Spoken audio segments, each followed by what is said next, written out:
দেখুন বন্ধুরা, এসআইআর এর ভয়ে কত লোক ইন্ডিয়া থেকে বাংলাদেশে চলে যাচ্ছে।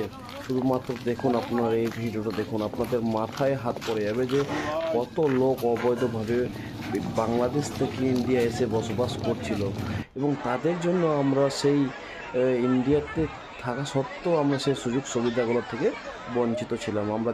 আপনারা জাস্ট ভিডিওটা দেখুন। দেখো, এটা তো একদিন তো হওয়ারই ছিল, যেহেতু 2002 সালে একবার হয়েছে, এবার হচ্ছে।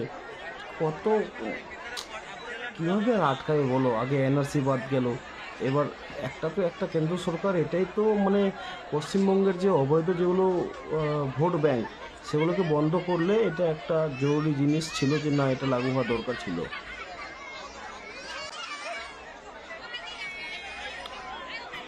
কি অবস্থা!